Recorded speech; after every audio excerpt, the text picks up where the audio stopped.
kenapa Indonesia sering terlambat puasanya dan terlambat lebarannya. Apa sebabnya? Kenapa nggak seragam dengan Saudi? Ternyata memang ada masalah. Kita di Indonesia ini, kita berada di tengah-tengah garis khatulistiwa. Dan ini menyebabkan memang kalau di bulan-bulan Hijriah, bukan cuma Ramadan, itu sering tertutup memang. Emang nggak kelihatan. Dan Nabi Subhanahu sudah bilang dengan hikmahnya, sumu li ru'yatihi, puasa dengan melihatnya. Wa aftiru ru'yatihi, dan berbuka puasa dengan melihatnya. Mulai Ramadan dengan lihat bulan, nanti juga habisi Ramadan Idul Fitri dengan melihat bulan. Fa in gumma alaikum, kalau tertutup buat kalian nggak bisa ngelihat, fa'atimus siyamat thalathin, maka genapkan puasa jadi 30. Yang penting puasanya 30, bukan 31. Ya. 30 tetap sah, karena memang tertutup. Kan gitu. Dan ini saya sarankan teman-teman sekalian, ikut dengan Majelis Ulama Indonesia, ikut dengan pemerintah, wali amr. Tidak usah lagi kita beribut dengan masalah hisab, masalah ini. Saran saya adalah ikut pemerintah. Di sana sudah ada, di dalam Majelis Ulama sudah hampir semua ormas ada, Islam. Mereka juga bukan orang bodoh yang mau sembarangan saja, teledor. Dan ini yang penting memang telatnya cuma sehari. Apakah Sya'ban 29 atau 30? Hanya itu. Apakah Ramadan 29 atau 30? Kalau ada orang yang puasanya 28 misalnya, atau ada orang yang puasa 31 hari, nah ini yang kita tolak. Tapi ini memang tertutup gitu kan. Memang sering terjadi kena lokasi. Maka hikmah yang harus kita ambil adalah teman-teman sekalian, jangan cuma main pilih malam ganjil saja sembarangan nih. Karena kita tidak tahu pekahnya nih kapan terjadi kan. Maka 10 terakhir semuanya maksimalkan dengan sholat malam. Dalam kan hadis Bukhari Muslim, Aisyah berkata radhiyallahu anha, kalau tiba 10 terakhir Ramadan, baginda Nabi SAW mengeraskan tali ikatan bajunya, maksudnya lebih kuat lagi ibadah dan membangunkan semua istrinya untuk sholat malam. Hadis ini juga menyebutkan kalau Nabi SAW tidak setiap tahun i'tikaf, gitu kan? Karena memang beliau di sini disebutkan membangunkan istri-istrinya. Jadi Nabi SAW bukan berarti setiap malam keluar bangunin. Tapi memang di sini Nabi SAW berarti ada di mana Ramadan yang beliau tidak beriktikaf, ya, tapi beliau menggiatkan diri untuk bangun sholat malam. Nah, seperti itulah. Nah ini ibadah juga yang harus dijaga, harus dijaga. Yang keberapa sekarang? Yang keenam, umroh. Umroh di bulan Ramadan ini sangat ditekankan, sangat ditekankan. Umroh ini sudah pernah saya jelaskan di bahasan tentang saudaraku yang ada rahasia rezekimu. Umroh dan haji salah satu penyebab datangnya rezeki. Jadi jangan ragu untuk ngeluarin biaya umroh, gitu kan. Biaya umroh itu bagus sekali, biaya haji bagus sekali. Itu penyebab datangnya rezeki, itu sedekah yang sangat besar. Apalagi kalau di Ramadan, karena afdal sedekah di bulan Ramadan. Plus lagi umroh di Ramadan ini pahalanya sama dengan haji. Plus bersama Nabi Muhammad SAW. Dalam hadis sahih kata Nabi SAW, umratu fi Ramadan ta'dilu hujjah. Umrah di bulan Ramadan sama dengan haji pahalanya. Jadi umrah paling 2-3 jam selesai. Haji 6 hari baru selesai. Tapi bisa didapatkan pahala haji dengan umrah di bulan Ramadan. Khusus Ramadan nih. Dan plus lagi dalam riwayat lain, hujjatan ma'i. Sama dengan haji bersamaku kata Nabi. Ini fadilah tersendiri lagi. Maka dianjurkan untuk melakukan ini. Ya. Kata Nabi SAW, umrah dan haji yang dikerjakan secara berkesinambungan, terus menerus dari umrah ke umrah dan haji ke haji, akan menghilangkan kesusahan hidup dan kemiskinan, sebagaimana api menghilangkan karat dari besi. Jadi memang ini penyebab rezeki.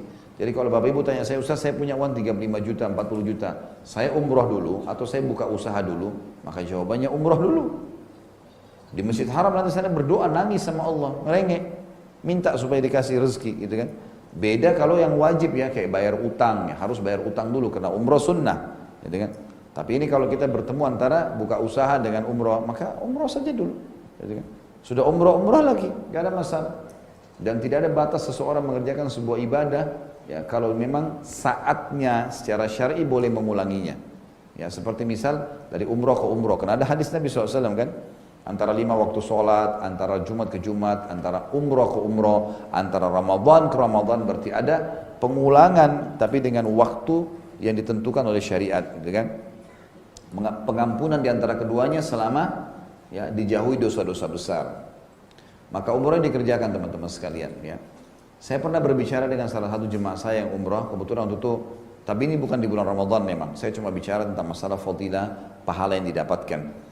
Saya tanya, ini umrohnya Bapak bayar berapa? Dia bilang sekitar 35 juta. Baik, waktu itu bintang 5, ini sekitar 6-7 tahun yang lalu lah. Ini saya tanya, Bapak, saya bilang besar nggak? Dia bilang sedang, Ustaz. Memang dia orang mampu, Masya Allah. Terus saya bilang, Bapak mau nggak saya hitungkan pahala yang Bapak dapatkan? Dia tanya, loh emang bisa Ustaz? Saya bilang yang ada dalilnya saja. Gitu kan. Baiklah, baik kita, Bapak sudah tahu belum hadis Nabi SAW yang berbunyi, sholat di Masjid Haram Mekah sama dengan 100.000 kali dibandingkan tempat lain? Dia bilang iya, sudah tahu Ustaz. Baik, 100.000 ini kalau kita ambil misalnya sholat wajib saja, subuh, duhur, asar, maghrib, isya, kan sehari cuma sekali. Anggaplah ini berarti sama dengan 100.000 hari. Kalau 100.000 hari dibagi jumlah hari satu tahun, 365 hari, itu akan keluar angka 274. Yang berarti 274 tahun gitu kan. Kita mendapatkan pahalanya. Jadi satu kali sholat di Mekah sama dengan 274 tahun sholat di Indonesia. Baiklah, itu kalau sholat sendiri. Kalau sholat berjamaah, ada hadis yang berbunyi sholat kalian di rumah kalian dengan di pasar kalian dan dibandingkan masjid kalian berjamaah, maka perbandingan 25 kali lipat. Ini kalau kita kali 25, keluar angka 6.500. 6.500 tahun. Saya bilang, Mbak, 6.500 tahun dibagi 35 juta. Kelihatan nggak 35 jutanya? Dia bilang, enggak Ustaz. Baik, itu baru satu sholat. Bagaimana yang lainnya? Dan kita sudah dengan 35 juta, 40 juta, 50 juta pun kita keluarkan sedekah. Plus di Ramadan paling afdal. Plus sudah masuk makan, transportasinya, segala macam hal hotelnya, sudah masuk semuanya. Dan yang luar biasa, kita mendapatkan pahala yang berlipat-lipat ganda tadi. Karena sholat di Masjid Haram besar sekali pahalanya. Masjid Nabawi juga begitu 1.000. Lalu kenapa tidak pergi? Saya tahu ada pengusaha di Jakarta ini, Masya Allah sampai sekarang masih hidup dan masih, dia, saya dapat informasinya itu, kalau 1 bulan, dia 3 minggu di Jakarta, 1 minggu di Saudi, setiap bulan. Pasti umroh di akhir bulan, sama istrinya berdua, suami istri saja. Jadi 3 minggu di Indonesia, selesaikan pekerjaan semua, 1 minggu di Saudi. Tiap bulan umroh, nggak pernah berhenti rezekinya. Gitu kan. Apalagi umroh Ramadan ini sangat besar sekali ya pahalanya. Allahu a'lam. Dan bagi bapak ibu yang berminat untuk umroh, kalaupun mau ikut dengan umroh yang saya bimbing, saya berangkat insya Allah 22 Juni. 20 Juni itu nanti insya Allah akan berangkat sekitar lama ya, 18 harian memang. Jadi akhir Ramadan itu semua kita habisin di sana gitu. Sampai Idul Fitri. Allahu a'lam. Baik, itu yang keberapa tadi? Hah? Yang ke-6. Sekarang yang ke-7 ya. Sekarang yang ke-8. Berarti sudah habis kalau begitu. Sudah tidak ada lagi poinnya. Baiklah. Yang ke-8 berarti ya. Yang ke-8 dianjurkan oleh para ulama melatih diri untuk duduk di masjid habis sholat subuh sampai terbit matahari. Ini Ramadan paling mudah kita kerjakan. Kenapa? Karena Ramadan biasanya masjid-masjid apalagi di Indonesia ya, masjid-masjid di Indonesia ini banyak yang mengadakan pengajian subuh, ya, kultum subuh atau apalah gitu ya. Biasanya habis ceramah itu, ya tinggal 15 menit lagi sudah syuruk, sudah terbit matahari. Ada hadis Nabi SAW yang berbunyi, siapa yang sholat berjamaah di masjid sampai terbit matahari, ya sambil berzikir di situ, dia zikir pagi, atau dia dengar pengajian, atau dia baca Quran, atau dia berbicara hal-hal yang mubah, yang positif sementara dia lagi nunggu sampai terbit matahari, lalu dia sholat 2 rakaat, pahalanya sama dengan haji dan umroh, sempurna. Jadi kita bisa dapatkan pahala ini.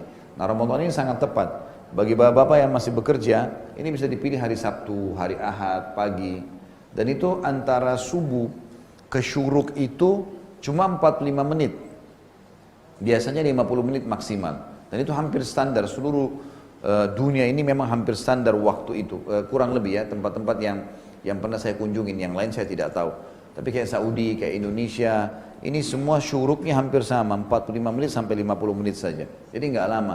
Kadang-kadang kalau ada orang ceramah setengah jam, berarti masih tinggal tersisa 15 menit, 20 menit saja sudah syuruk. Maka alangkah baiknya ditunggu. Dan bagi ibu-ibu memang ini tidak berlaku di rumah ya. Banyak orang narik ruk, ini nggak bisa, memang hadisnya di masjid. Karena kata Nabi SAW, siapa yang sholat subuh berjamaah di masjid, laki-laki perempuan sama. Jadi kita nggak bisa narik ini di rumah gitu. Dan perempuan boleh ke masjid, bukan tidak boleh. Kata Nabi SAW, la tamna'u ima Allahin masajid. Jangan kalian ya, larang hamba-hamba Allah perempuan untuk ke masjid. Jadi boleh saja, itu duduk syuruk sampai syuruk. Nah, di sini khilaf ulama tentang masalah niat. Apakah niatnya sholat syuruk atau niatnya sholat duha? Khilaf di antara ulama masalah itu tentunya. Ada yang mengatakan dia niatkan sholat syuruk saja. Ada yang mengatakan dia niatkan sholat duha. Allahu a'lam. Yang jelas insya Allah salah satunya dipilih, sudah nggak ada masalah. Mungkin begitu.